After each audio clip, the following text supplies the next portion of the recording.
Well, time to do weird stuff. Well, good morning, good afternoon, or good evening, depending on where you are in the country, in the world, and whether you're watching this live or on replay. It's much better live, trust me.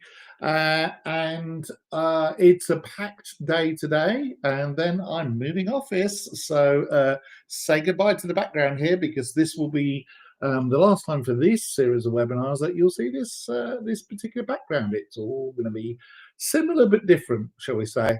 I'm not quite sure how it's going to look because I haven't set it up yet, but moving around. Later on, I have got a guest joining me, Richard Hatherall from Apposite, our super duper tech partner, and I'm going to put a special QR code today for him, so that goes direct to his website. I can see him in the back studio, and he's smiling away. I haven't told him it goes actually to a Mickey Mouse site where I get people go, or something like that. It doesn't. It goes direct to his website. But he's going to show some of the back end because you can't really talk about large-scale cloud backends without involving Amazon. It's almost impossible.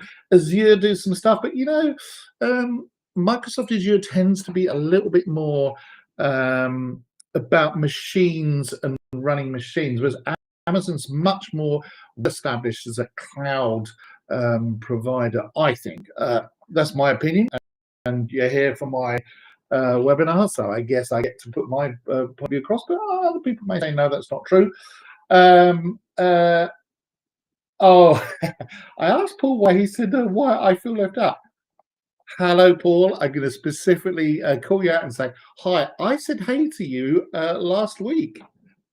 No, last webinar. I think you said you couldn't join, and I mentioned you specifically, so there you go. All the usual people are here. I'm really grateful. We are coming down to the last 4 or 5, I think, webinars. I think it might be 4 after today. I'm not sure. It feels like 4,000. It's starting to get to me. This year I'm going to be touring around a lot as well. I'm for sure going to Denmark in a couple of weeks' time. I'll be going to Amsterdam for the Delphi Summit, which of course I should also put their link up there. We've got the new red color because it's a new financial year, and therefore we're moving on around and a few things. Got some ideas for some stuff coming up.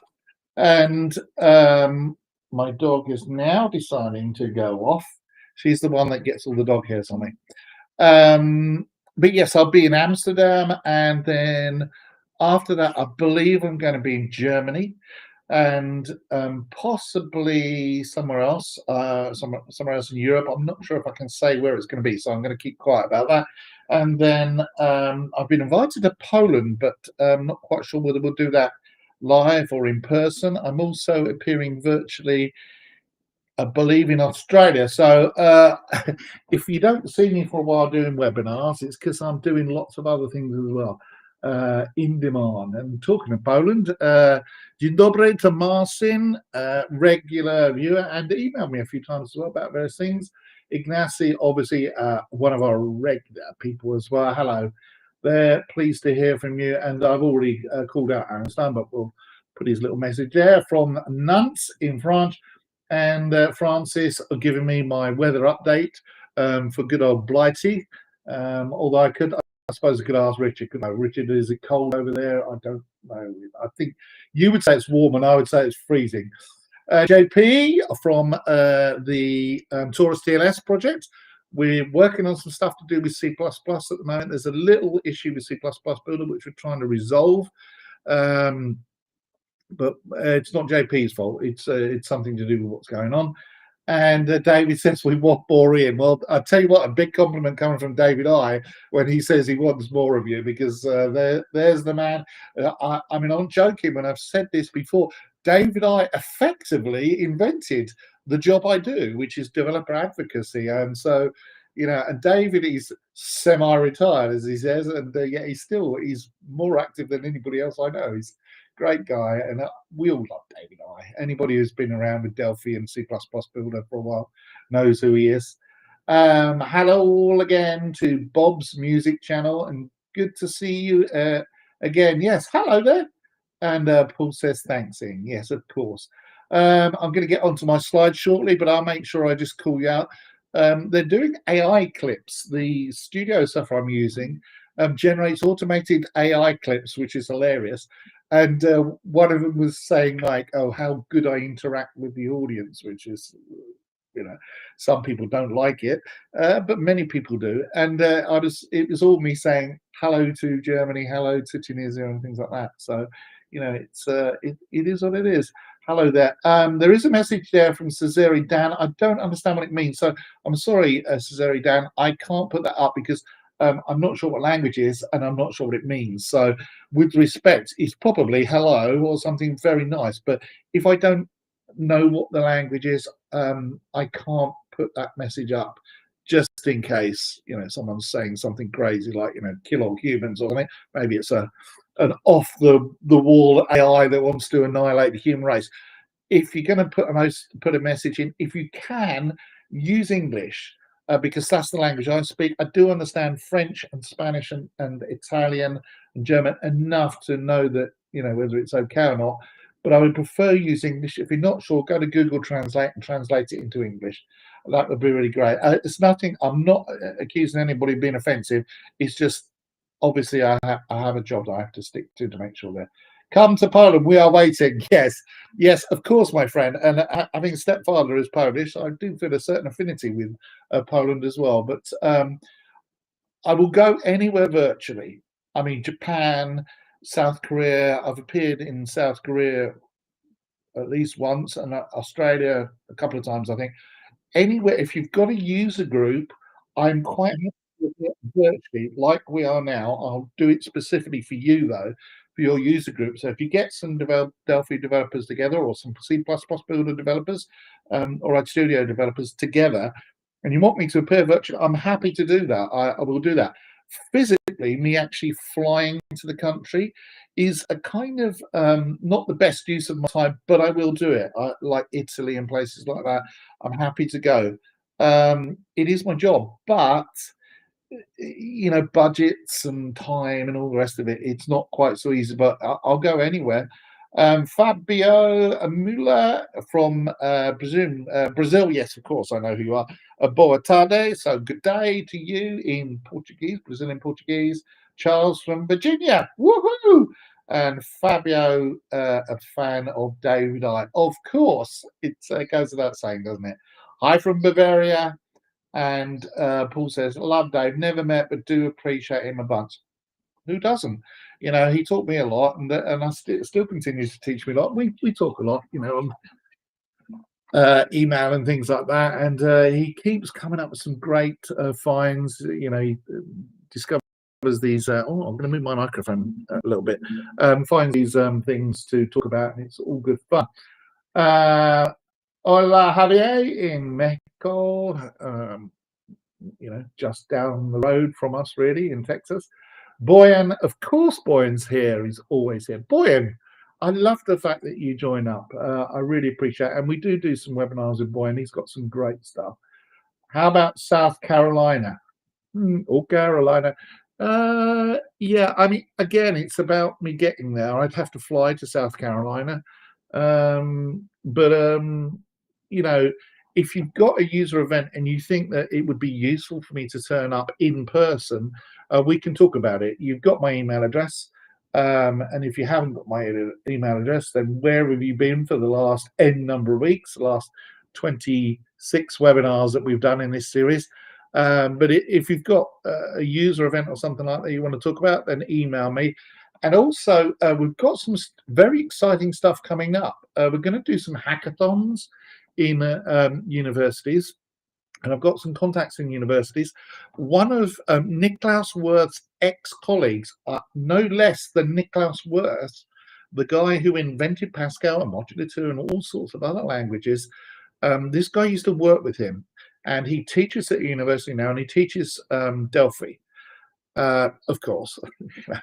And I'm looking to hook up with him and a few others and organize some hackathons. We'll actually do some sponsorship and things like that. And we're also going to have a competition coming up after the 30 for 30 webinars, We're looking to do some stuff with AI as well. So if you're in the AI space, or if AI is your thing and you're very interested in learning more, please contact me, because we've got some big stuff coming for AI, and I would like as many people who feel they can to take part in that. What else have we got? Good to see you, Boyan, says Bob's Music Channel. I'll make a user group here, says Paul. Yes, dude, if you recruit enough people to Delphi, genuine people, that don't use AIs to use it. Oh no. But if you do, yeah, of course. I'm not, it's not about numbers. I mean, I will literally do a presentation to one person. It would be a bit boring. But my job is community engagement, really. But really narrow that down, take away the fluff and the kind of business talk nonsense. It's about Object Pascal. And I mean that, Object Pascal, Delphi and Free Pascal and other variants. But Object Pascal, Delphi, I think, is superior to all the other possibilities you can choose. But Rad Studio is a great IDE, and C++ Builder is obviously part of that as well. But you know, it's about the growth and maintenance of Object Pascal as a choice in schools and in universities and things like that, and for people to use projects. If you saw my webinar about who uses Delphi, I quoted a lot of projects there, and after that I had a whole bunch of people say, hey, we use Delphi and here's a huge project that does it. So I'm probably going to do another one and talk about some more, because I've got enough content to do probably an hour on that. Bonjour from the province of Quebec. Hello, Martin Pelletier. Hello to everybody from Honduras. Any generative AI stuff in this webinar today? Rick emails me a lot about AI. Rick, you are on my list of people I'm going to talk about some AI webinars. Yes, you are. Generative AI stuff today. Probably not, because we've done that before with Richard, so we won't do that. Kafza says hand, pink waving. Yusef says hello. And also Boyan and Bob's Music Channel, my people on my chat there are chatting away themselves. So anyway, look, enough ado, because Richard has got all sorts of crazy things going on for the demos later. Olaf de Koch. Yeah, okay. Says evening from South Africa. Hello there. We've got a lot of people from South Africa, and we've also got a whole ton of people from the Netherlands and Morocco as well. So thank you everybody for joining in. If you are able to get to the Netherlands in June, go to the Delphi Summit. I keep pushing it because it's going to be a big deal. And Topeka, Kansas, which really appreciate you. And hey, it's not me. There's a whole bunch of people behind me at Embarcadero, and I'm just the talking head that really condenses all their hard work and talks about it, and people like Richard and people like Boyan and all the rest of it. And I know, I appreciate that people. I get a lot of emails saying thanks for the webinars and thanks for the topics and that, but really, it's the community that's the thing. But I appreciate, and Topeka, I mean, I know Topeka very well. My one of my brother-in-laws lives in Kansas City, so if we go up there, we go via Topeka. You'll know what it is. Right, but Delphi Summit, if you're in Europe and you're around in June, if you're still wavering and thinking about it, hurry up, because there's a lot of people going. I spoke to Marco G this morning about that, and there's a ton of people turning up and a lot of really good speakers as well. So scan that QR code and it'll take you to the website. And while we're on the subject of that, a couple of other things as well. There's a Brazilian event excuse me, where they're touring the Delphi Estrada in Brazil, which is very, very interesting. And there's a competition being run by Darian. Oh, I'm sorry. I drank too much coffee too quickly. Darian Miller, one of our MVPs, on his blog, he's got together with some other people, and they're doing a Minesweeper contest. Write your own version of Minesweeper in Delphi. Fantastic. And there's a cash prize. for the best version. This is nothing to do with me. It's all down to Darian. You know, you can't hear me clapping because of my noise cancellation, I'm sure, but thumbs up to Darian. He works very, very hard. He runs several communities on Discord and Telegram. I think he's on Telegram, but he's all over the place. Very hard working MVP. Some MVPs you see on these webinars presenting things. Some do some stuff behind the scenes, and some are just, you know, great champions of the language and or working on something that I think deserves some recognition. And so MVPs are, there's lots of different reasons why people are MVPs, but Darren is a very particularly hard-working one, so I appreciate all his efforts. Oh, another Canadian, Doug, of course, from Campbell River in British Columbia, Canada.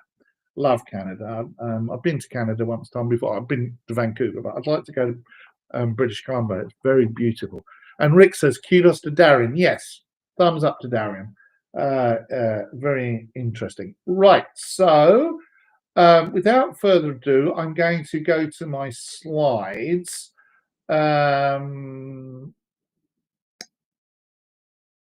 me, yeah. So I'm going to share my slides and let's get onto the topic for today.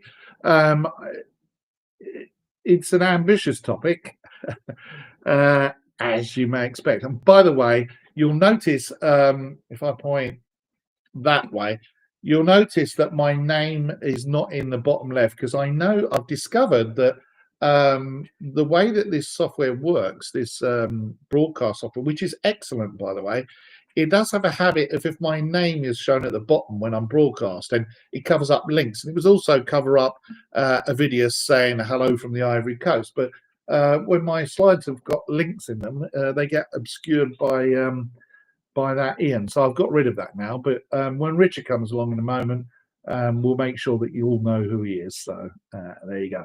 Right. So let us do our slideshow. And just a disclaimer that I always have, regulars will know this, but if you're new to the webinar or the series of webinars, and we are nearly at the end of it, but that doesn't mean to say I'm stopping for 1 minute. But when I've got the slides on display, because of the arrangement of screens, which may change when I move tomorrow, I can't always see your chat window. So if I appear to be ignoring you, don't worry, I'm not ignoring you. I'm just you know, occupied doing other things. But meanwhile, let us turn off my camera. Bing! There you go. I have disappeared. And let me put my slides up. Right. So what are we going to talk about today? Well, this is part of the 30 for 30 webinars, a marathon session of webinars to celebrate the 30th anniversary of the first release of Delphi. And David I, who's in the chat, he was there when it first came out. And I remember the day Delphi 1 was released, mind-blowing moment. If you're too young or were not involved at that point in development, maybe you can't realize what a real step forward it was. Turbo Pascal was incredible, but Delphi really took it further than that. It's fair to say, you know, back in the first 10 years or something like that, much more less of the Cinderella. People, as I said in my previous webinar, unfairly a bit obnoxious about it sometimes. Oh, yeah, Delphi this. But actually, Delphi has been constantly developed and maintained for the last 30 years. And so we've been covering the various things you can do with it. One of the things you can do with it is, in effect, you can create a back-end infrastructure for a social media network. And just to be clear, as a video says, a social network backend in Delphi, you could do that. And we're going to, there are multiple ways to do that, and we're going to cover what that would entail, and then maybe look at some techniques that you can use today to make that happen.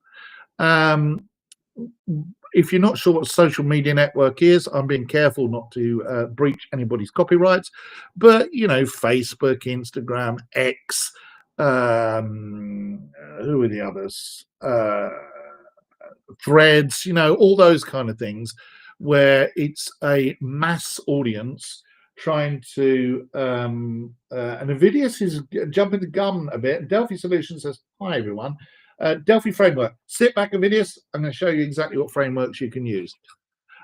But yes, social media network. That's what we're talking about, that kind of thing, where it's a mass audience trying to cope with things at scale. If you're new to this, and some people are, my name is Ian Barker, and I'm the Embarcadero Developer Advocate. It's my job to talk about our products and explain the features in there and show some subjects where you can use, and also to listen to feedback, good or bad. And you can email me at ian.barker@embarcadero.com, and please do. I welcome you to email me. I will always try and email back as quickly as possible. I've got more and more busy as we've gone on with these webinars, but usually you'll hear or two, and usually the same day, if not next day. I'm going to be busy this afternoon for a packing. If you want to read more about me, you can go about.me/Ian Barker. Slides will be available later, but what do we talk about? Why are we talking about a social network app? Well, we did do a webinar earlier in the series, and you can get to that replay in a blog post that talks all about it at tinyurl.com/IBSocial4. And really, it's not a proper social app. Lots of things like you would need list view and all sorts of mechanisms behind it. But the point was, I was trying to make it clear that actually you've got all the tools in Delphi to do the user interface part of it, the front end part of it. And if you want to watch the replay, don't do it now, obviously. But if you are watching us on YouTube at Embarcadero Tech, can you click on the like and subscribe? I don't care about the likes. I don't get paid anymore if you like us. But if you click on the subscribe button and the little bell icon so it notifies you and select all, next time I do a webinar, and let's say I randomly decide, Rich and I sit together and talk about, let's do one, off the top of our heads. If we haven't advertised it, or you haven't got the email about it, or you haven't seen it on the blog notifying you it's going to happen, at least YouTube will ping you and say I've gone live, and so you won't miss anything. So I don't care about likes or subscriptions in a sense, because it doesn't, I don't get, unlike these influencers, I don't get a brand new car if I get 1 million subscribers, but at least you will get notified. We won't know who you are. YouTube will, but we won't have any idea who you are. We will just know that you are one of the subscribers. So why should you, sitting there at home or in your office, why should you care about a social media network, how it works behind the scenes? Well, the reason is that a lot of the things that go on in a social network are actually applicable to your everyday work, particularly if you work in an enterprise environment or you're writing mobile apps. And Rick says, many of your coder guests will soon become AI agents. Nice. Not sure about that, but we'll see. I'm open for the idea. But, the techniques of a social media network, they're the same for, all sorts of other problems. And it's just bigger. You're talking to thousands, if you're lucky, of users, and they're talking to billions. So they're way bigger than us, but really the same problem apply, because if you've got a smaller infrastructure, then a smaller amount of people can cause you the same kind of level of problems that a big social media network would get with billions of users. So it's still applicable. So, why should I care about networks? Well, I came up with some summaries based on a bit of research about things that relate to our everyday use of it. There are challenges that can be helpful to almost everybody who's watching this webinar. For example, scalability. They are handling billions of users in the case of, say, someone like Facebook, and they require their systems to scale. That means that if you go from 1.1 billion to 1.2 billion, which is a huge leap and could happen, for those guys, they need to be able to have the capacity there to scale with that efficiently. Likewise, if it's on X or Twitter or whatever you want to refer to, and something happens with the stock market, crashes, or there's a horrible plane crash, or there's something nice happens like famous pop star or something has a baby and everybody wants to know about it, all of a sudden their traffic can go from just a little trickle today, a peak within an hour where they've got millions and millions and millions and millions of views. So they need to be able to handle scalability. And along with that, it's the real-time data processing. So, they're dealing with notifications, messaging, and the feed, the social feed, that's real-time data processing. And if you've watched the movie The Social Network, you'll realize that actually it's something that they also struggled with in the early days as well. They used their university, allegedly used their university bandwidth, and took the network out, which was quite fun. Data storage and management. Well, even if you only store a few bytes per user, when you've got a billion users, that's a billion times n number of bytes to store, and that's very quickly becomes a big problem. And trying to retrieve some messages, you can do some caching and stuff like that, but it's still hard. And that kind of problem still applies to you when you've gone from a small amount of users to a large amount of users for you. So a billion is a big problem for them, but it could be several hundred, could be a big problem for you. If your app, if you've written a mobile app or even a Windows app and had it in the Windows Store or something like that, if your app gets featured on a blog or mentioned on Slack, Stack Overflow or something like that, Reddit, you can suddenly get a big problem. And horizontal scaling is one of the things, as Fabio Miller points out. But security, that applies to you in both a business sense and in a compliance sense. And content moderation, if you are putting something out there and showing some content and someone starts deciding that they're going to post nudes or, God forbid, something along those lines, or even just that what they're saying is going to upset majority of your customers. Let's say that you are publishing an app for school lunches and someone starts publishing, rude jokes. It might be that those jokes are completely appropriate to an adult audience, but they're completely inappropriate if the kids are actually going on using that app to work out what their school lunch is, and you've made, one of your users have made some inappropriate jokes. So content moderation can apply to almost anybody, really. It might also be that you don't want people to say bad stuff about your product, or you might want them to say good stuff about your product, but you've got a limit on what they can mention. For example, they might not be able to mention a customer. We have a customer that runs a very big theme park and uses Delphi, and they don't like us saying their name very often. So I'm not going to repeat it, but they're customers. So there's a striking balance, and content moderation is something that becomes more of a problem the more that you are public. And search and recommendation systems, well, it just depends on whether your app has got a context where search works, but that is something that they have. And of course, compliance and privacy, it doesn't matter. It's irrelevant whether you've got one user or you've got a billion users, because you are going to be subject to GDPR. Let's say that you've got some information on there that has got the customer's number and potentially the age. That it's associated with a name is what's known as personally identifiable information, and that makes you subject in Europe to the GDPR or CCPA, so child protection rules. If you've got something where you reveal someone's personal number and they're underage, you can be in some serious trouble. And we've talked about this before in previous webinars, where the fines are very, very painful. And we're talking about tens of thousands of pounds.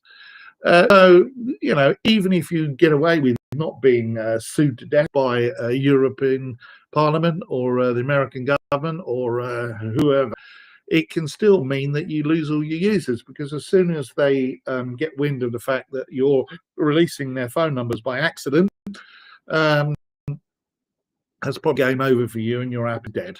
And that has happened a few times with very big apps where they've had a breach, and that's the end of their business. Their business model is done. I'm not going to repeat the names because I don't want to be sued, but it's happened multiple times.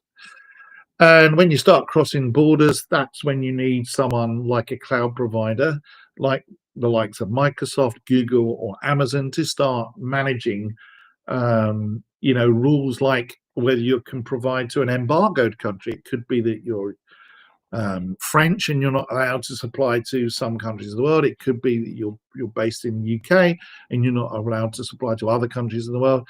And it could be that you've got licensable content. So let's say you're an app that shows images, and you're an image, that people can get that image, and you use that like a clip art program. You're a clip art manager app, or a font app, but you're licensed for those fonts. It's licensed content. You've paid someone to allow to have those images or those photographs or those fonts in your handling app. And the license says, but you can't supply it to the United States, for example, of a European country, or your United States um, uh, supplier of your fonts or graphics says you can use it as long as it's only in the United States, but you need to pay additional fees if you use this in Canada, for example. So you would think that compliance and privacy and cross-border compliance doesn't affect you, but unfortunately, the sheer fact is, in this day and age, everybody in the world is connected one way or another. That's how the internet works. I don't need to tell you that, because you're all connected to me now, and I'm sitting here in Dallas, and you're sitting in various countries as we all check in. Infrastructure costs, well, that's the other problem. In the old days, if you had a cloud service, then you could afford to have a server sitting in an office somewhere, have it plugged into the internet if it was a bulletin board system, or even rent one from a place like 1&1 Internet or GoDaddy, and you could have that server serving up stuff easily. It starts to get more complicated when you've got different regions around the world doing that, and your GoDaddy account has got a limit of so many gigabytes a month traffic, and someone mentions you in a magazine or some tweet, and 50,000 people will go to it, and half of them can't reach it because your server doesn't work. And not only that, but it doesn't work because you breach some kind of arbitrary limit with your cloud provider. GoDaddy is set up for medium-sized traffic unless you pay a lot of money. That's not their business model. Their business model is not providing 1 million hits a month capacity. Their business model is providing thousands of hits a month for your average user. So that's when you start looking at cloud providers where millions of hits and millions of people visiting your site and viewing pages and downloading content, and 1K images can suddenly balloon into a massive cost unless you've gone to somewhere like Amazon or Azure and budgeted for it. So why does it matter? You've got the same problems as a social media network. Bandwidth costs money, and trying to prevent that is it's a scalable problem. They might not balk at $1 million a month cost, but I can assure you that the majority of you watching this webinar would be very unhappy at $10,000 a month cost, let alone $100 a month. And so it's the same problem, just on a scale. And of course, you might not have 1 billion users, you might only have 12, like my sad little image there, but it's still the same problem. So what are the components of a social media network, if that's what we're going to talk about, the back end? Well, today is an AI world, and Rick is going to be happy that I asked the AI. So they say there's a front end layer, and they did talk about web apps, and I think that's a load of nonsense. User interfaces could be anything. If you're using Rad Studio, then you could be using FireMonkey or something like that. And with the same code base in FireMonkey, literally the same code, you can have an app that will go to iOS and Android with virtually no changes, maybe a couple, but mostly no changes whatsoever, and it'll work on an iOS app. Rick says, yeah, exclamation mark. It could work on an Android tablet. It could work on an Apple iPad. It could work on a Amazon Fire tablet.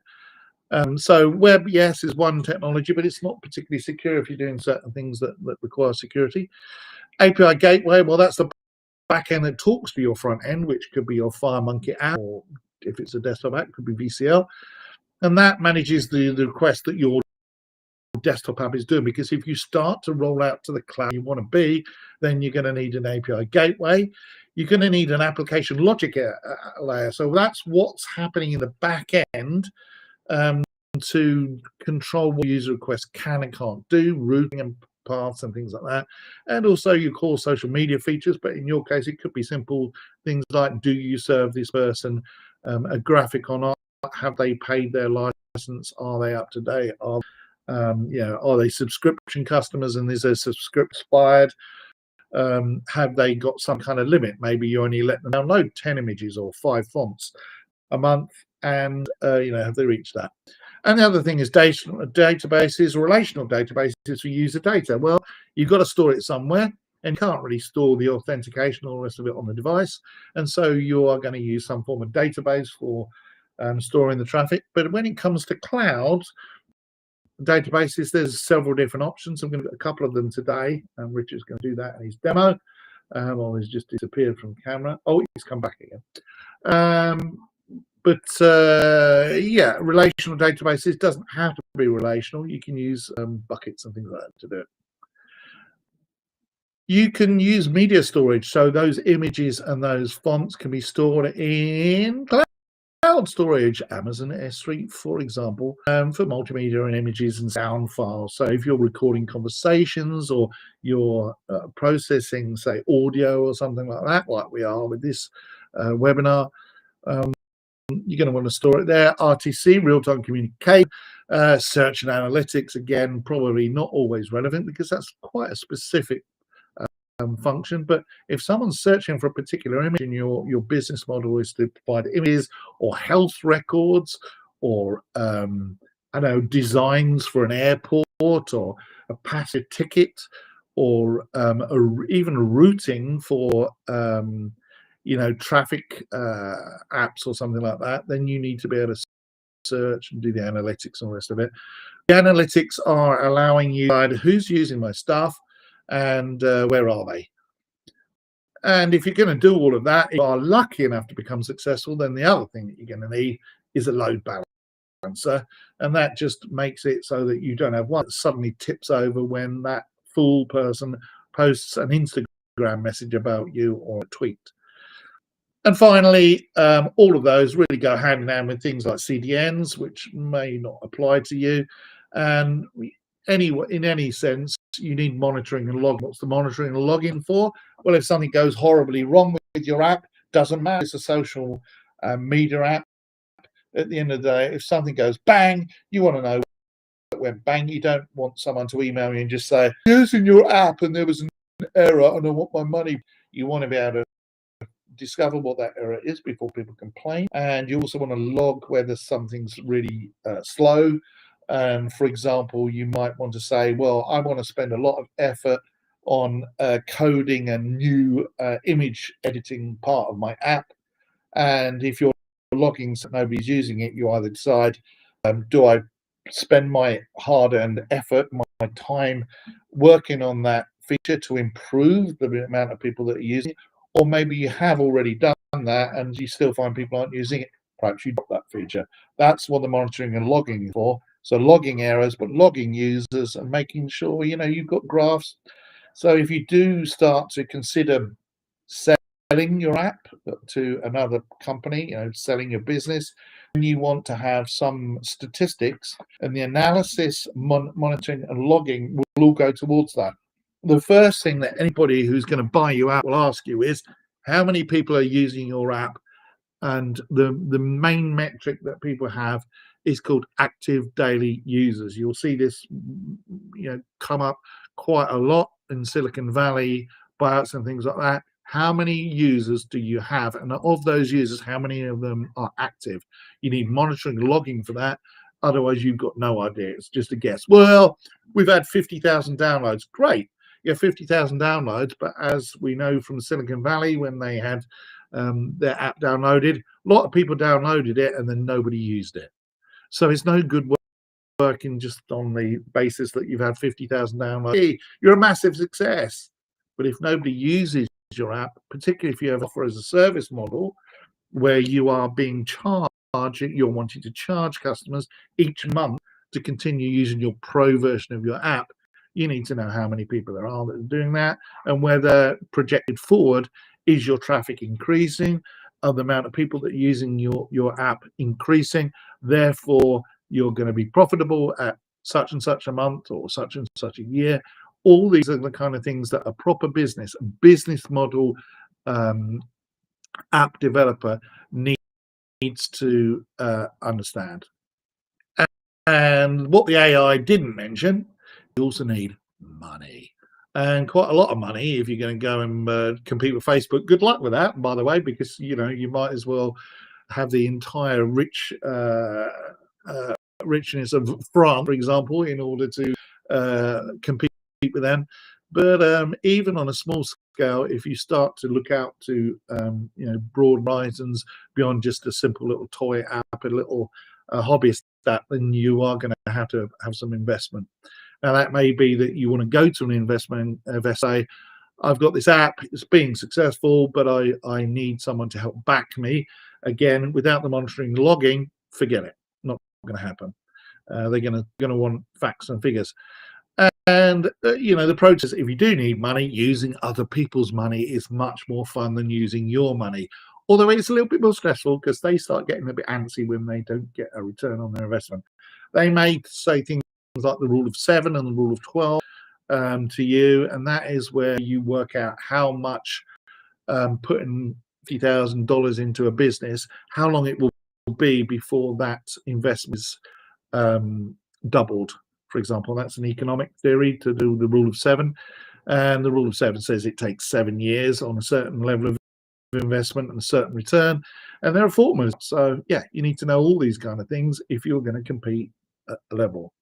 But the most important thing from what the AI was saying is that Amazon AWS or Amazon Web Services S3, so that's simple storage something or other, which my expert Richard will tell you all about at the moment.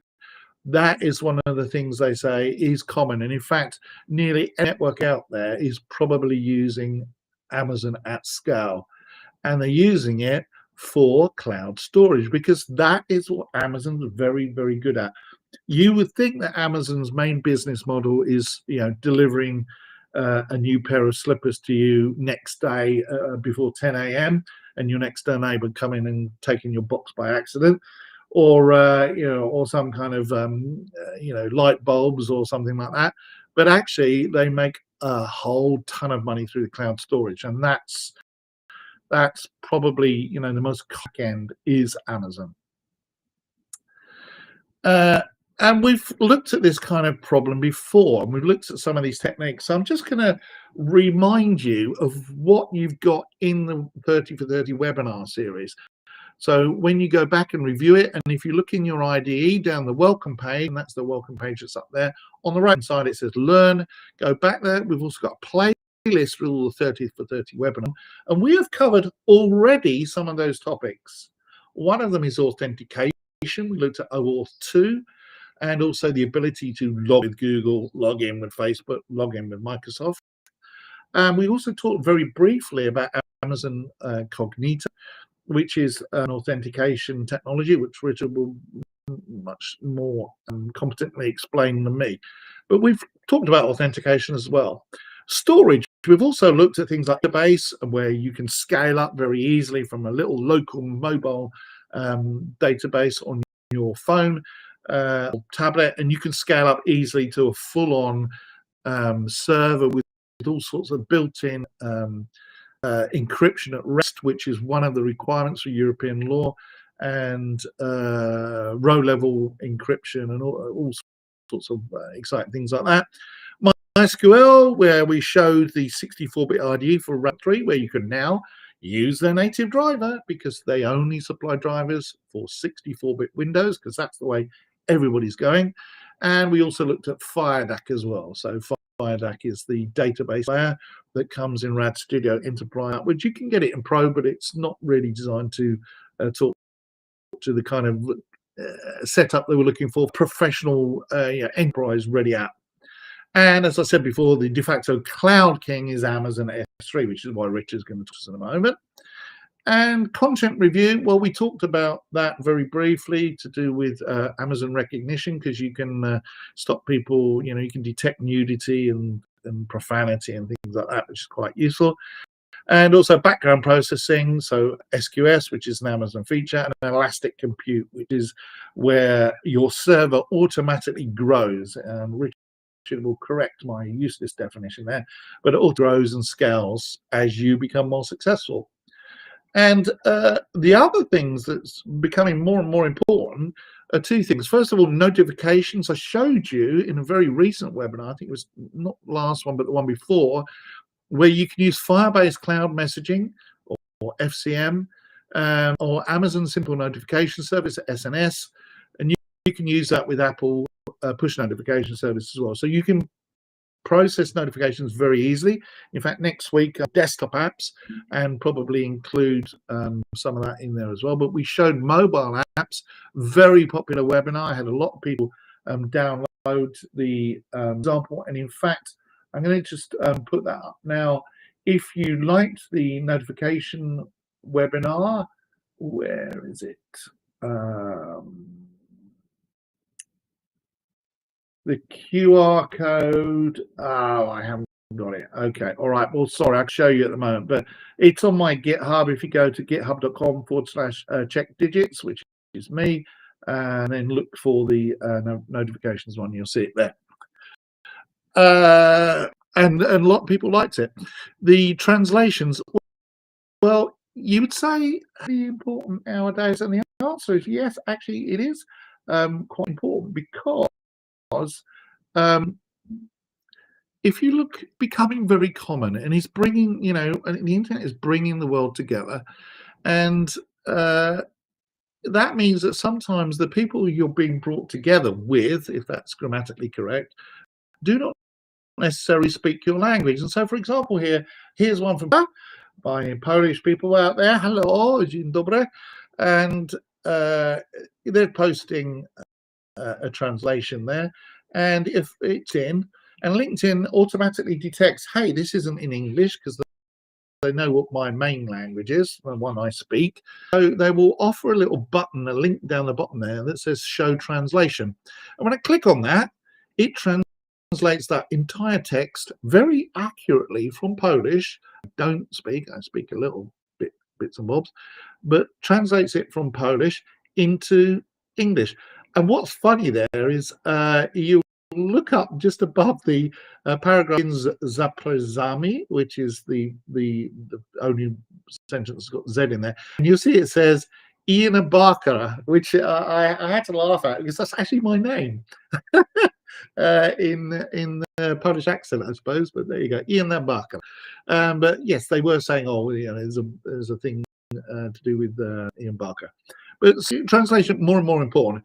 Same with transcriptions, subtitles, and auto captioning. If you're going to get a dzień dobry, yes, hello, Martin, and if you're going to get realistic about the things you can do and become a modern app, then things like translations, notifications, transcriptions, subtitles, and auto captioning, and various AI integrations, which you can get via Get-It, and plus Amazon Transcribe, which makes those transcriptions reachable, and Amazon recognition, which is Richard has an amazingly good demo of that as well.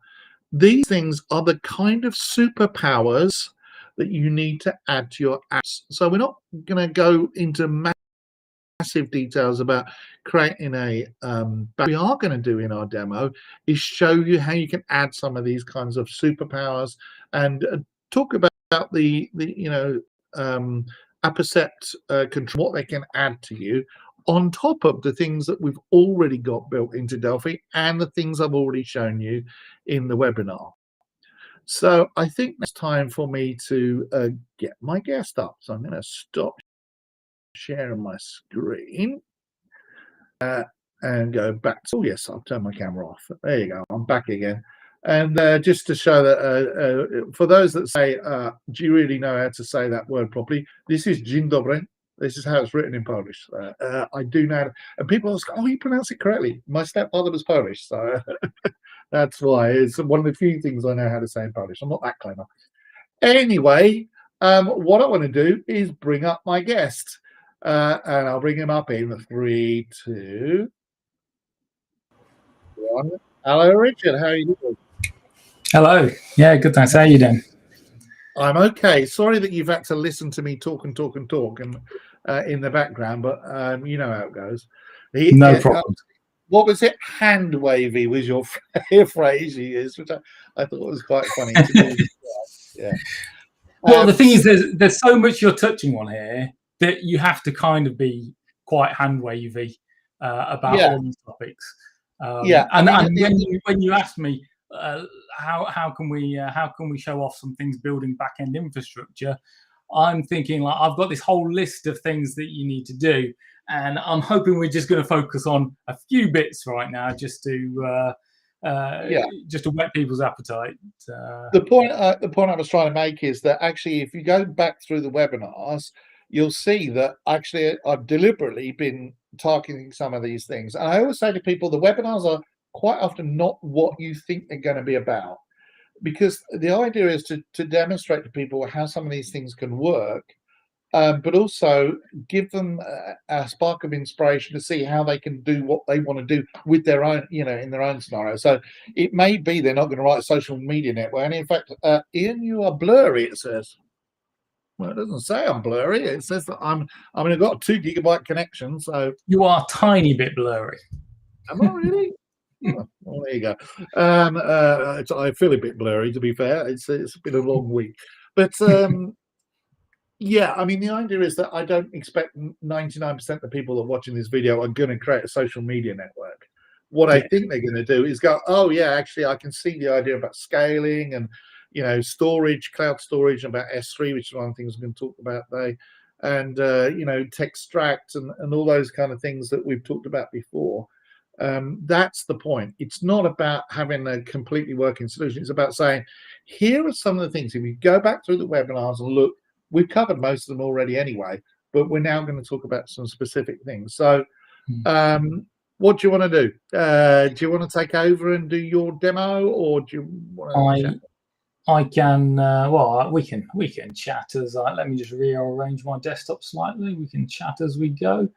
Let's see, I'm going to share this screen here. So, okay. Hang on, I've got to make your screen appear. So there you go. There you go. I think I could do this. So we're like that. Do you want you to still be on the screen, or do you want to have just your? I don't mind. I'll leave it up to you as the master director of webinars. Master director. All right. Okay. Well, in that case, I will hide us both. I think. Hang on. How do I do this? Right. So we can. I think that's it, isn't it? That's maximum screen. Yeah. Okay, yeah. So we can still hear you, and I can see you, but they can't see you. You can just see content. No worries. Okay. So I'm signed in here to my Amazon console, my Amazon Web Services console, so you can see some of the things that I'm going to do. I've got an empty bucket here. This is the S3 console. I've got an empty bucket, and we're going to use this just to demo a couple of things.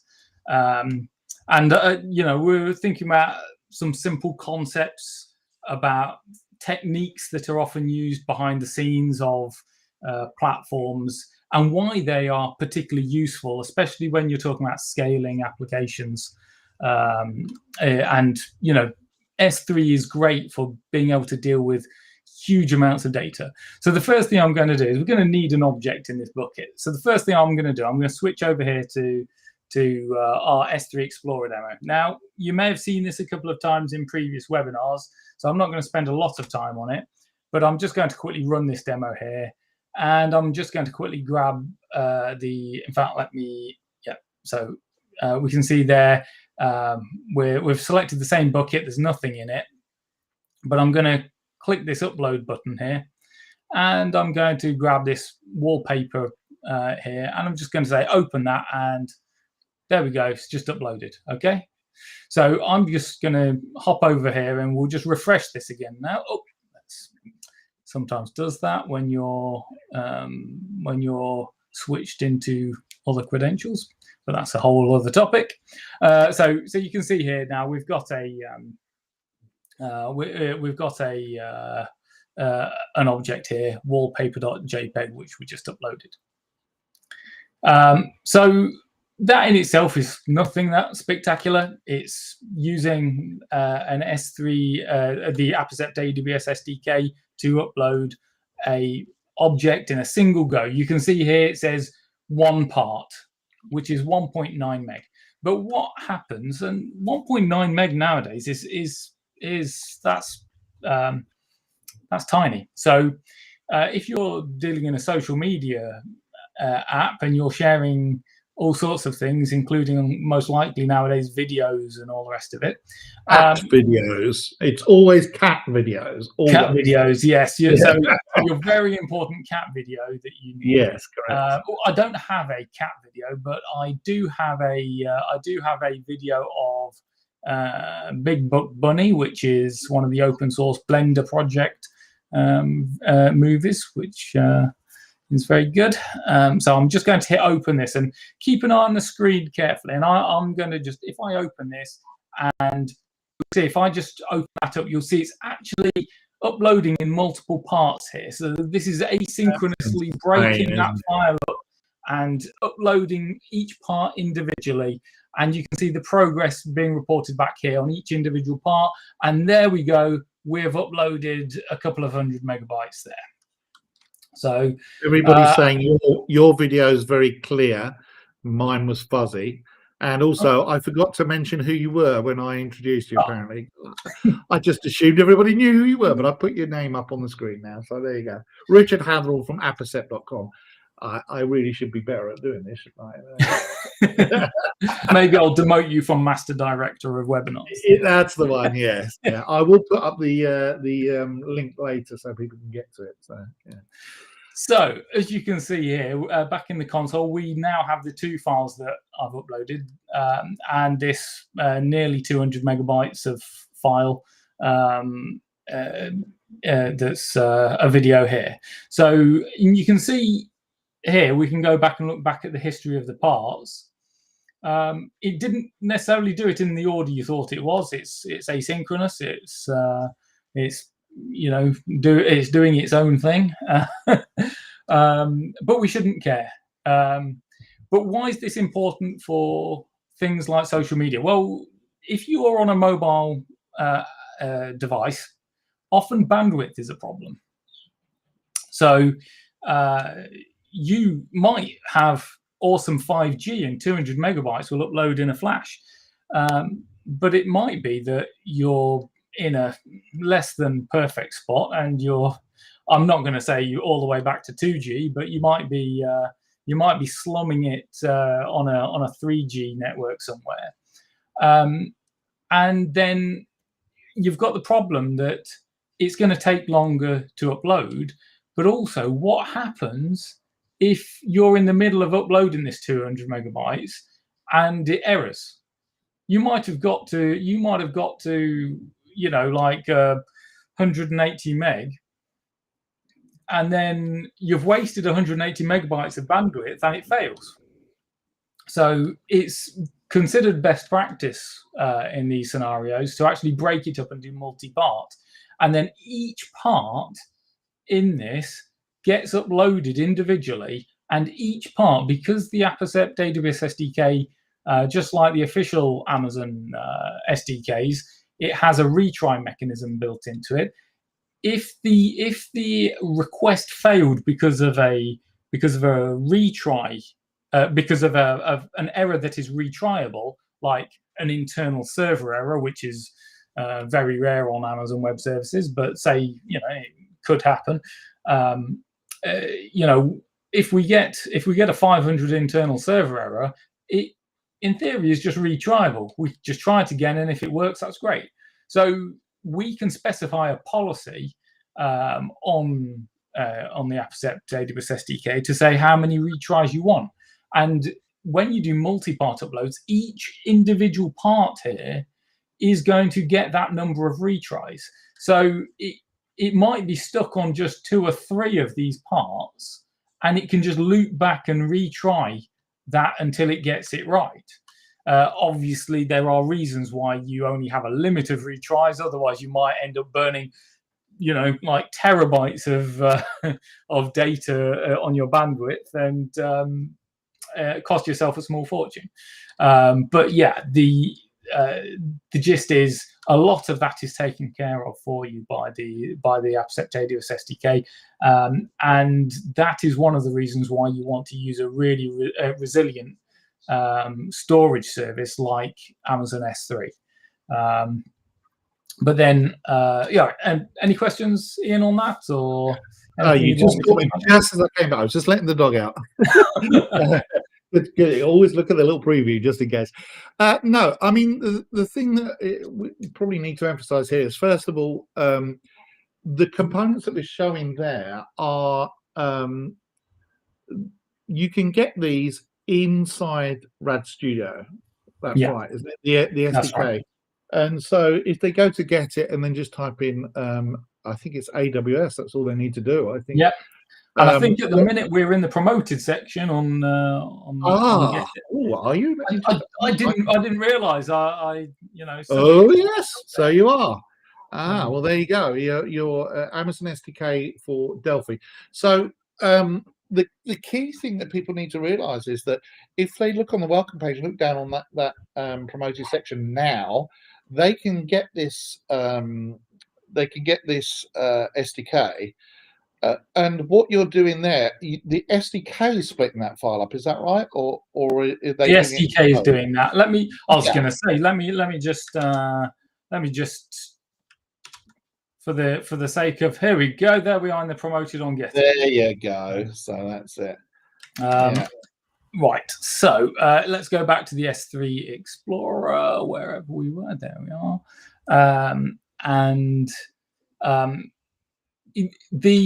I'll show you the code for that. In fact,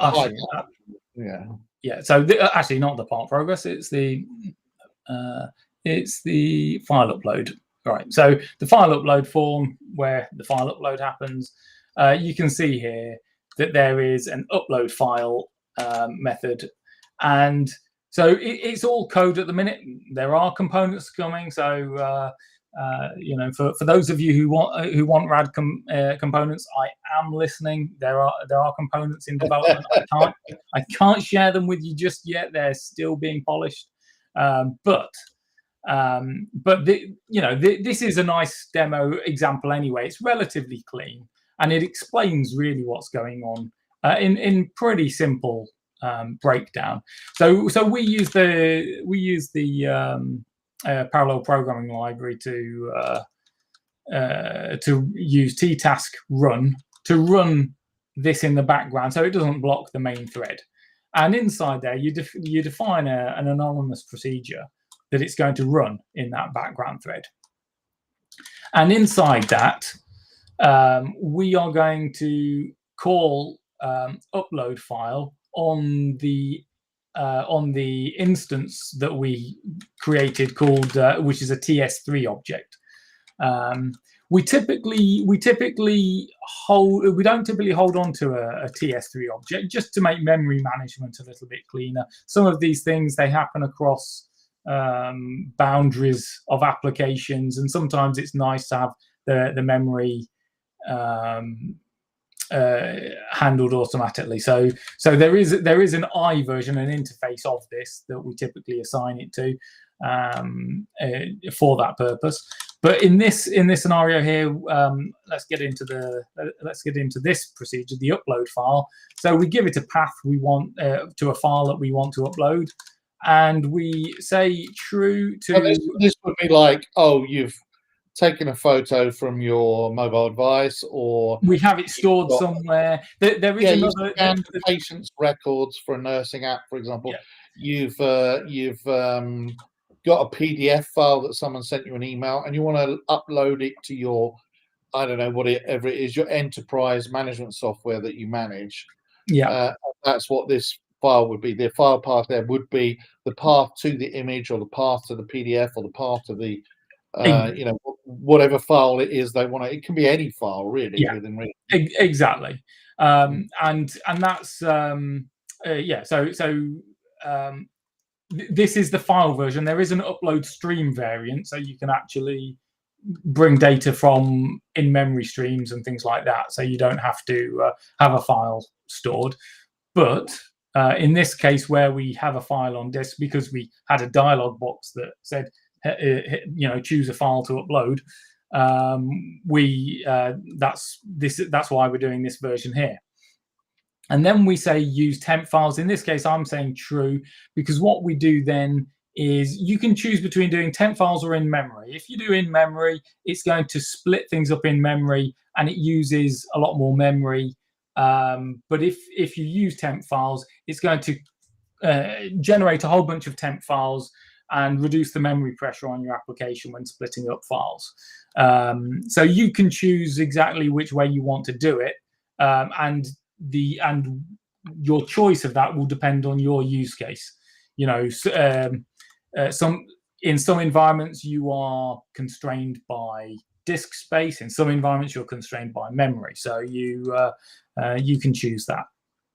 There's and then we have this procedure here, which is a callback procedure. It's quite a long one because it has a lot of variables coming back, or a lot of arguments coming back, and that gives you the information of what the upload is and what part number it's reporting back on, and how much the progress has been made. And then we use this, and this isn't strictly necessary, except for in this case it is, because we have to use tthread to queue back onto the main UI thread any changes we make to the user interface, because these are events that are happening in the background. They're happening in a different thread, because the nature of this function is to be multi-threaded. And then because while we are, sorry, I should point out that while we are using task run to run in one background thread, the actual upload file here uses an uploader class. In fact, we mention it here, a TS3 file uploader, which you can use directly if you want to configure it in a different way. But we're using it as a part of our S3 object model here for convenience, because it's you don't have to pre-configure a whole bunch of things. But what happens then is that creates a thread pool that is going to handle uploading all of the parts. So it happens asynchronously, and it's better to do that than one after the other, because of course you want multiple uploads to happen. But also, as one part finishes, there would be a natural pause between them. Whereas if you've got multiple threads, there's going to be overlaps. So you're constantly making the best use of your bandwidth. As one is tailing off, another one's picking up, and so on. So so this way you're using all of your resources as efficiently as you can, in theory. So and then here we're just updating our user interface within this callback, synchronized back to the main thread. And we also do a thing here, which is we toggle whether we want to abort or not based on whether someone's clicked abort or cancel in the user interface. And that just means if someone's uploading something, as soon as you hit that cancel button, it will stop dead wherever it is right there and then. And that's multi-part uploading, and that is something that is super useful to you. The actual behind the scenes of this, of course, it is quite complicated. There's a lot of requests that have to be made and a lot of calculations that have to be made to make this work. Well, I mean, you and I have regular meetings, and one of the things that impressed us at Embarcadero really was the quality of what you do. And I've said this before. You always get super embarrassed. Oh, really? No. But you know, your library is real master level craftsmanship, because when you are doing this multi-uploading, which is in itself is quite an impressive demo of all those threads running away and all the rest of it, but it's the retry that really sets you apart from anything else, because there are some other libraries out there that do Amazon stuff, but yours is the one that's like super comprehensive, super professional and worked out. I'm not saying the others are unprofessional, I'm just saying yours goes way beyond, and that's I think the thing that really impressed upon us is and why we said, hey, let's do a deal and start making it available to our users as well, because more and more, I know I'm couching this kind of demo in terms of a social media network, but it's because it's a very good scalable problem. Most of the problems they face are problems that everybody faces in one way or another. Notifications and alerts and events and uploading multiple files to a cloud service. And now most of these ERP systems that you see out there are needing to upload things to a cloud. Like I said, receipts and dockets and God knows what else. And this is the way to do it. So it's very interesting. And I would say as well, the other thing to think about is, you touched on social media platforms. You touched on social media platforms with talking about how much it costs to run them, and of course it does cost a huge amount. But there's a massive difference in cost for different parts of the problems. And for example, the uploading of files, like if you were doing it old school, where you've got your REST interface, and then you just think, oh, I'm going to create this endpoint to accept a video that I'm going to upload. And that's fine. So now it hits your server, and that's your server resources, and that has a different cost level to potentially uploading directly to an S3 service, because that is processing time that you are paying for by the minute, and you've only got so much of that. And if you're going to scale your platform to thousands or millions of users, you are going to run out of that capacity very fast, and you'll end up having to do lots of horizontal scaling, and you'll be pulling your hair out, working out actually level. I'm just going to interrupt for a second, which not like me at all. No, it is.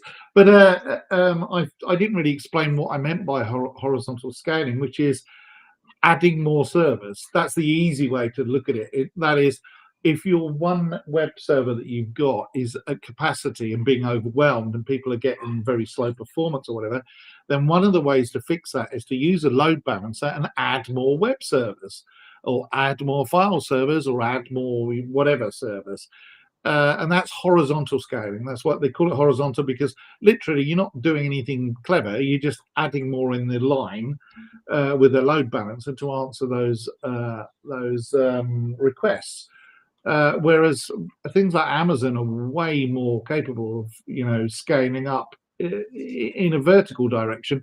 It will beef up your instances to a certain degree automatically to cope with the bandwidth. So when you're uploading those 10 threads or however many threads it is, it's going at full pelt, and you've got the full might of Amazon behind you. They don't have one server listening to your threads. It could be 45 different servers, all looking at your thread all at the same time, and it's going as quickly as your internet connection can go. So in my case, it's a 2.5 gig connection, synchronous. So I've got the full power of 2.5 gig. I mean, there's overhead, and I'm sure they throttle it, but I can literally upload way faster than someone who's got a slower internet connection, because Amazon doesn't have a capacity of a certain capacity anyway. So one of the questions Salim has asked there, I don't know whether you can see it on the screen, but he says, in case something happens when you're uploading and only 5 parts out of the 50 were uploaded, if we retry, does it start from where we left off? Not sure if it was mentioned already. We did mention it, but I'll let you just recap. Right. Okay. So if your policy says you can retry 3 times, each individual part is going to get retried that amount of times. If any single part of that fails 3 times in a row, then the whole thing will actually be failed because the well, no good having 2 out of the 3 parts of the file. That's exactly. So at that point, the whole entire thing will become failed.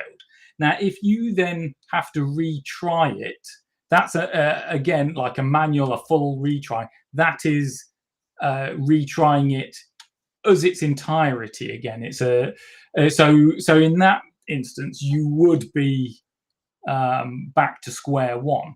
Now, it is possible. Now, if you want to go and write it yourself to have like some persistence, so you're going to manually break up, you can manually break up the parts, and then you are going to cache them somewhere, and then you're going to monitor them yourself. All of the API for Amazon is all exposed with the Apcept SDK, so you have control to be able to do that if you want. These automatic facilities here do not do that for you. I had to draw a line somewhere to think, because there are so many different like mini variations of this process here that I just had to. I was like, okay, well, what if I had this kind of event or this kind of thing? If there's enough demand for it, I'll consider writing some more utilities or components to help with that particular problem, to have like a fully resumable multi-part upload. But it is a challenge. And I want to emphasize as well that people who are scanning that QR code, I can't point right at it because I'm too far away, but you can get AWS Apcept controls inside the IDE if you've got a paid version. I don't think it comes with the community edition. I mean, that it's got to be some differentiator. Is that right? They don't get it. I'm pretty certain it doesn't. Sorry, what? Sorry, say that again. Your components, they don't come with the community edition, do they? You've got to have a. Well, there isn't a community edition. Sorry, there's an Embarcadero edition, which is what comes. No, I meant the community edition of Rad Studio. Oh, right, yeah. No, if you had community edition and you wanted to buy my components, I have not actually tested with community edition, simply because Ian always tells me, even as an MVP, if I go installing community edition, I will have all see kinds that of behind me. Yeah, but yeah, in theory, it should work fine with community edition. If you what I meant was, if they went in to get it and they wouldn't see the package, they wouldn't see it, no, and neither Pro. So it's only Enterprise or Architect where you get my components. Okay, yeah. But if they wanted to, they can go to scan your site and they can go and get. They can come and buy them direct. Yeah. I mean, anybody that looks at the prices and goes, well, should I or shouldn't I? I think it's important to. First of all, we've only shown so far one very small demo of what it can do. But the point is, if you're getting to the point where you're going to start using cloud services, the quite modest financial investment in paying for the Pro version and even going for the source code included version if they want to, but at least the Pro version, how much time are you going to spend, you individually as a developer, trying to write these yourself? I can tell you it's going to be a long time. Richard is a smart guy, and he hasn't done this in his lunch hour. It's a very large amount of extremely complicated technical work that he's worked on to condense it down. So you've got a few lines of code there to do some wonderful things. And we keep promoting it because obviously, Ian, now you're sharp. Yes, thank you. But as Salim says, it totally makes sense. Yes. So to answer your question, yes, all these things like the retries and things like that is the stuff that's in this library.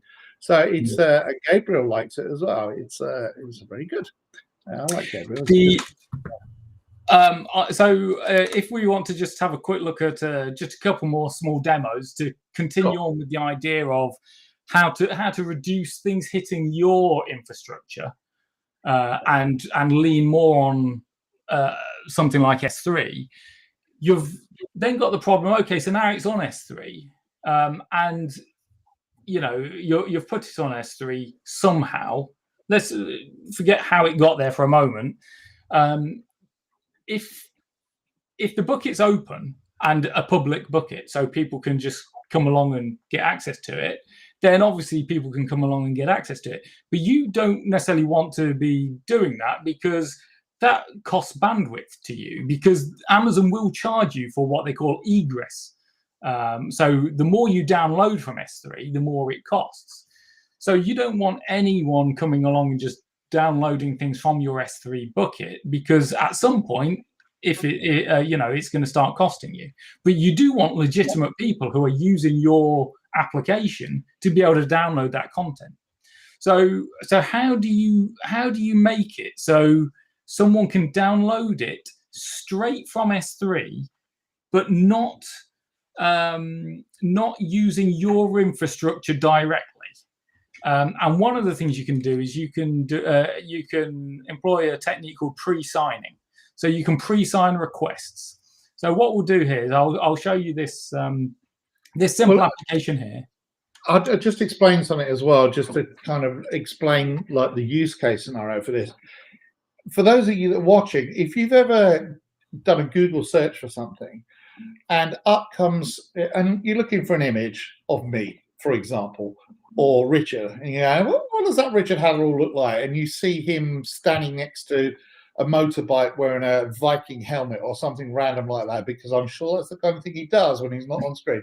But let's just say there's a photograph. You go, oh, what's that? And it's a Facebook photograph, for example.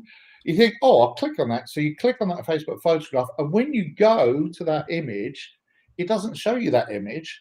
What it does is it says, a brief summary of Richard's profile, maybe, and then it says, if you're friends with Richard, log in, or if you are already friends with Richard but he's blocked the content, maybe only allows his family to see that image and somehow it's got spidered or something like that. If you've ever wondered how is it that they can publish these photographs or those images or content like a PDF, or a book, let's say you want to distribute copies of your book to someone but only allow certain people to have copies of that book, how do they do it? This is the technique that does it, a pre-signed URL, so that you're saying, I'm only allowing this URL to work. And it's not like a web page where you are authenticating, is this person logged in with some cookies or something like that. It's much more in depth than that, and that's what you're explaining now. Is that right? Is that a fair summary? Yeah, that's pretty much it. So if we build a request, so in the SDK, whenever there's an action, we have this concept of a request object and a response object. So the request object is obviously all of the inputs you need to make that API request. And we can generate one of these. So rather than asking the S3 client to get an object, we can instantiate a get object request with the bucket name and the key, which is another which is the Amazon sort of way of saying file name. So that's the path to the file inside the bucket, the key. And we create this get object request here. And then we can create a thing called a TS3 pre-signer. And then we can ask the pre-signer to create a pre-signer request based on the get object request. And then we can give some additional information, like we want it to expire in 86,400 seconds, which I've annotated here is 1 day. Or it can be up to 7 days if you want 604,800 seconds. So if they share the file, for example, and they want to say, I'll give them a week to download it, after which I don't want it available. Exactly. So in something like a web application where you're going to use these URLs as a part of like an image tag, the web browser is going to render it almost straight away, right? So that's going to only need to be a short-lived thing, maybe a minute or two, because as soon as the web browser gets it, it's going to make a request to get that image. You might want to be a little bit more generous and give a bit more leeway, but that's down to you to choose like what your risk level is and how valuable the item is that you're trying to protect. And then we generate a pre-signed URL, and in this case, I'm just writing it out to the console. And if I just bring up a console here, I've got the pre-sign get object here. So if I say pre-sign get object, and then I say that, yeah, let's do that, except for it's not that. I'm going to use that, and it's not a PNG, it's a JPEG that I have. I'm pretty sure it's a JPEG. Yeah, well, it might be a PNG. In fact, let me check. Wallpaper JPEG. There we go. Right. Yeah. So if I do that, and I now have this this massive blob of rubbish URL, super URL. Yeah, yes. this URL with all of these values. This has everything. That's one I would shorten with tinyurl.com. Yeah, I was going to say, the reality in your own applications, these are either going to be rendered behind the scenes in some scenario that it doesn't matter, or you're going to mask this with some kind of alias mechanism on your site. And if I just click this, you'll see, oh, why is that not? Why is that not? That is not. It's because my endpoint is wrong. Have I got the right? Oh, hold on. What is that? That is because that is. I just actually need to. Very careful when he does live demos. I was going to say my thing now is I now need to edit a config file just to make sure. Oh, yeah. But that might have some secrets in it. So if you want me to, I can turn that off if you want. In fact, yeah. I can stop my sharing there. Oh, let me just quickly check my. Talk amongst yourselves, everybody. Whilst we're doing that, you edit that, and I'll talk about some other stuff. So, in live demos that prove that it's live code as well, not pre-recorded. There's only a few people allowed to do live demos, and Richard's one of them. Afterwards, after we finished this webinar, he'll message me and go, "Oh God, I can't believe that didn't work," and stuff like that. And I'll just laugh because I already know why. I made I had to temporarily make a change to my config for some other reason before this, and I thought, oh, I will remember to change that value back because I'm switching between accounts to demo things. Got to do it, and I forgot to do it. So let me, So I've got different profiles configured, and I just had to make sure I've got the right one. Whilst you're doing that, I'm going to just mention something else. For those of you that are watching, obviously Delphi and Pascal fans, if you want to, if you're interested, go to blazepascalmagazine.eu. That is it's a digital and a printed copy, but I think I only ever get the digital version because I live in the United States. But I write articles for that from time to time. It's all about Delphi and Free Pascal, Lazarus and Rad Studio. And the editor is one of the people on the Lazarus team, but we get on pretty well. And despite that, but it's great. It's full of tips and tricks and things like that. And Detlef, who is the writer, is a good friend of mine. I get on very, very well with him.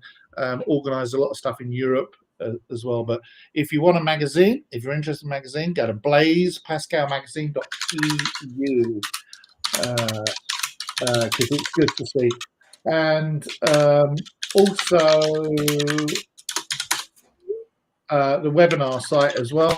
If you want to scan that QR code, see, I can point to it in this little view, unless it would move me over to the other side. But go to the webinar site, and you get all our replays and everything there about what we've been doing in the last few, because we are coming down to the last 4 or 5, I think. Now we're almost there. Oh, I'm sad. I thought I was here for the finale. Actually, you spoke too soon, because guess what?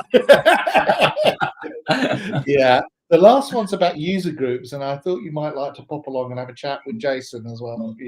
You other things, yeah, just cool. Say nice things about Jason's user group. So I won't give Conrad. Well, Conrad's probably working, is he? But we might get a few people to just talk about user groups. The final one is a community event, so it's yeah. So.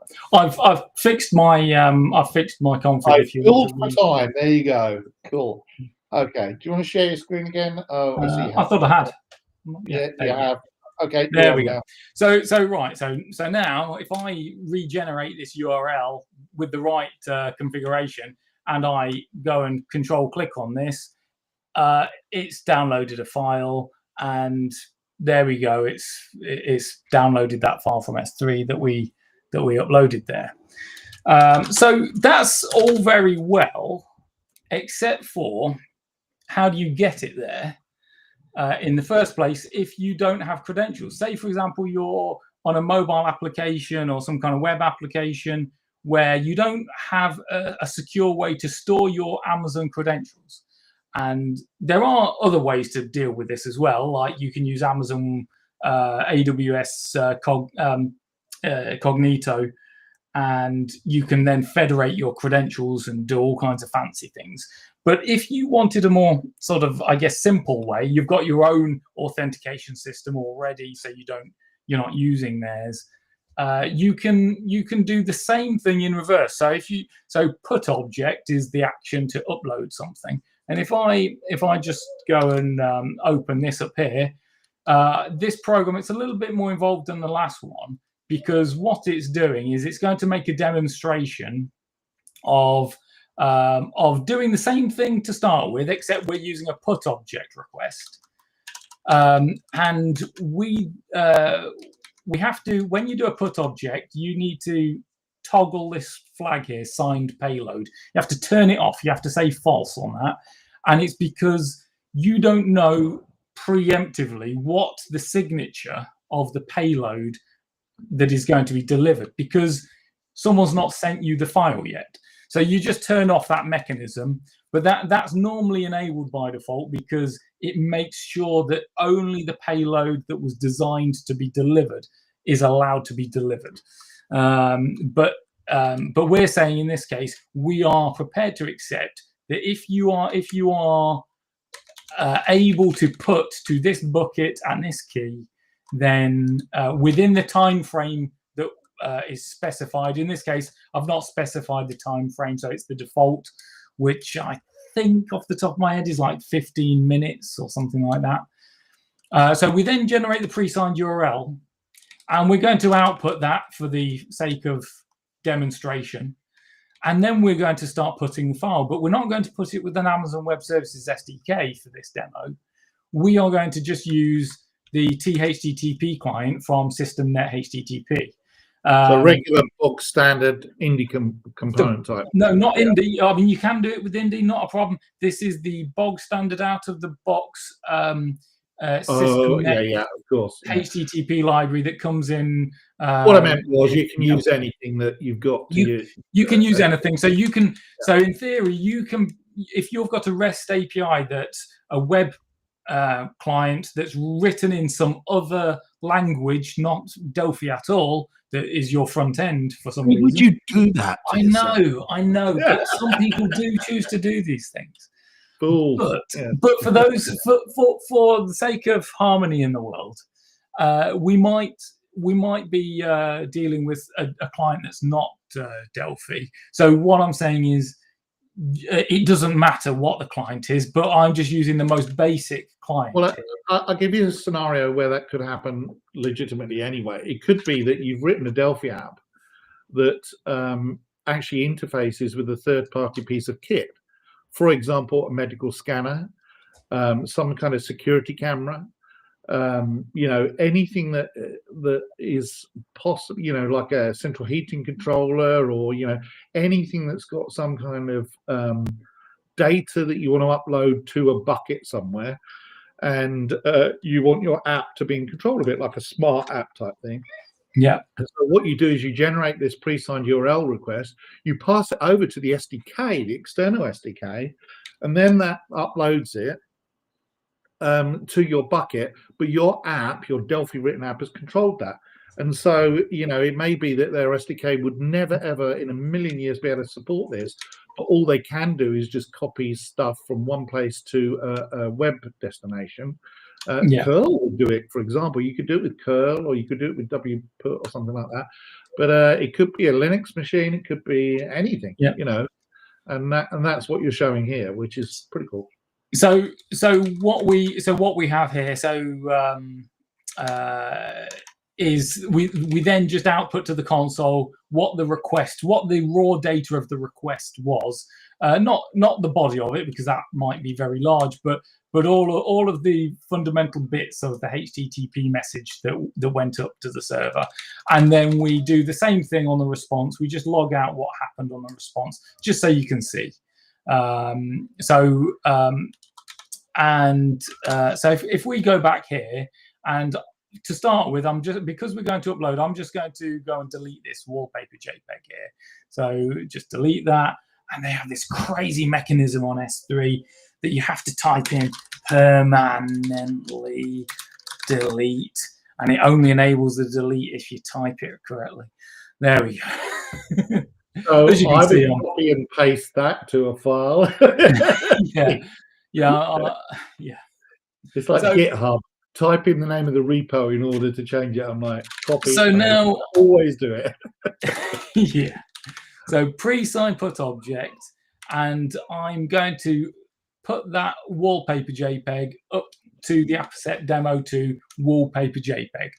So when I hit enter, there we go. It's done. And it's really fast as well. And so as we can see, we've got HTTP status 200, which tells us that it actually worked. And if we go and refresh this bucket now, that object has been restored. So by doing that, you are doing very low cost things. You're creating a signature URL in your REST API, and you are handing it off to your client for them to do what they need to do, talking directly to S3 without you being involved, without your infrastructure being involved. But then you can retrieve that and do what you want with it. So if you're going to do something like create transcriptions of that so it can then be indexed or things like that, you can have that queued up by your infrastructure to do those additional jobs. You can actually, there are also features of S3 that allow you to add triggers to file uploads. So when something's uploaded, it will automatically trigger a call somewhere, a function call, or and you can send SNS push notifications. So you don't even necessarily need to see that file, that object, coming back into your application. I'll give an example of how this would work, okay? Sometimes you get people that say, we need you to upload a copy of your driving license in the United States. It's very common because the driving license is used as ID. And so if you're trying to authenticate someone, you say, I need a copy of your electricity bill or a copy of a driving license, or a copy, and it'll say, here's the link. This link expires in 2 hours. Yeah. And then what happens is you go away because you're doing other stuff, because you're, I don't know, a rental place, or, something like that, a car rental, or a apartment rental or something like that. You don't want to be sitting there refreshing this screen looking, did they upload it? What you want is the customer at the other end uploads their image of their driving license, or uploads the image of their insurance, or electricity bill for proof, and then you get a notification in your app that goes, ding, Richard Hatherall has uploaded his proof of ID, and then you can go back into your app, safe in the knowledge that it's been received, because S3 has done that pinging notification down to your app, which your app has dealt with. So, you know, it's giving you all of the mechanisms that you need to do some really, as I said, superpowers. You know, super kind of and using modern stuff. Using SNS as well, you can then make it effectively fan out what it's doing. So if you've got multiple things subscribed to, I've received a new document, you can effectively say you can have one thing that pings the agent in your organization that was waiting for that document, but you can also have something else ping and say queue a job on a simple queue service. So you could queue up, oh, we've got this process that has to be done, this computational process, and we're just going to stick it in a queue. So it's then going to be consumed by something else. It might be another, like a Linux daemon written in Delphi, of course, and or you know. But you know, you could have that. You could have a Linux daemon running on a server, or you could have it running on an ECS task, which is a Docker instance that's just going to consume that and do some work, and that's all happened effectively automatically without code necessarily being invoked in your like central application. So you've reduced the load on your central application. And of course, we've all heard over the last few years the mantra of microservices everywhere sort of thing. This is basically stepping people towards microservices in Delphi. So yeah. Well, are we good? I think we've covered the two bits we wanted to definitely cover. You know, I know for a lot of people they might have gone, wow, that was a lot of info, but actually, if you wind it back, because the replay will be available, people, and in fact, it's on YouTube. As soon as we finish, it's there. Go to YouTube at Embarcadero Tech, and like I say, click on like and subscribe. I don't care about the likes. I don't get some, you know, thing from YouTube. We don't monetize the channel. We get nothing. In fact, you won't see ads from us. I don't think. I'm pretty certain we don't, because we don't monetize it. But at least if you click on the subscribe button when Richard and I or anybody else, myself, goes live, you'll get a notification, possibly using similar technologies, to your computer saying, hey, you know, Embarcadero have gone live, and then you won't miss what's going on, because Richard and I have got some plans for other things coming up in the future, certainly some AI-based stuff. Recognition is, I think, one of the most exciting things. What was that thing you were talking about today? There was another Bedrock or something like that. Bedrock is Amazon's LLM toolkit. Yeah. Well, that's a way in the future. But anyway, the point is, you know, we've only shown two of the many things that can be done here, and you can, if you have a version of Rad Studio, a paid version, and enterprise and upwards, if you click on the Get It package manager and then just type in AWS, you'll see the Apercept stuff there, Richard's components. You get a certain amount of this completely included, but if you want to go that step further and do the whole thing, I think it's excellent value.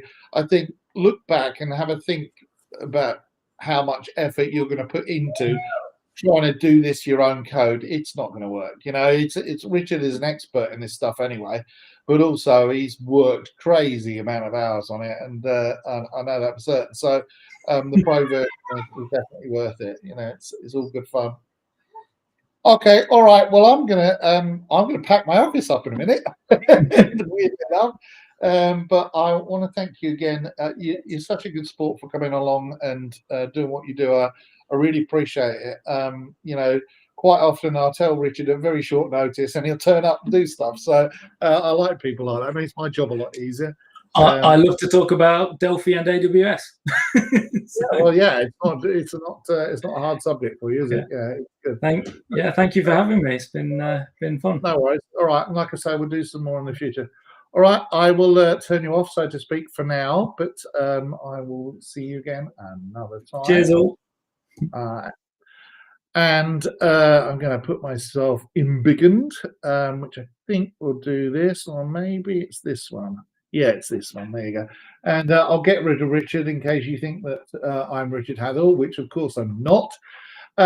If you follow along and go to our blog, you'll see more about this topic in the future. And we're also going to be doing more on learndelphi.org, which is our specifically dedicated to teaching about Delphi stuff. And of course, if you really want to learn more about all sorts of this and meet Richard in person, and maybe, you know, when you're sitting around, because if you come to the Delphi Summit, he's definitely going there. In fact, I'm getting some pings from my phone here, but he's definitely going there. You'll meet me there. You'll meet him there. Hang out with us. There's plenty of food there. It's a great venue. But talk about this subject, or indeed any other subject. And if we've got some gaps in what we've been showing you, we'll try and fill them in for you.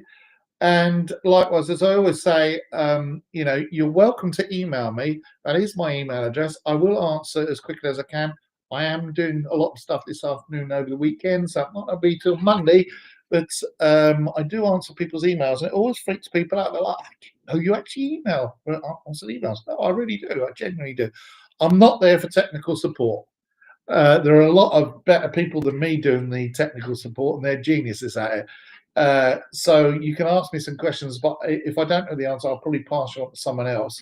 But if I can help, I will do. And if you've got some suggestions about the RAD Studio and Delphi, and also if you are interested in AI, if you're either already working in that space or you've got some ideas about what you'd like to see with AI, please contact me, because we are going to do a whole summer camp about AI, and we're going to sponsor some hackathons at some universities and a few other things as well for AI. So very specifically, you know, it's worth doing. So if you want to, just get in touch with me and talk more about it. But I know Rick is one of the people that emails me.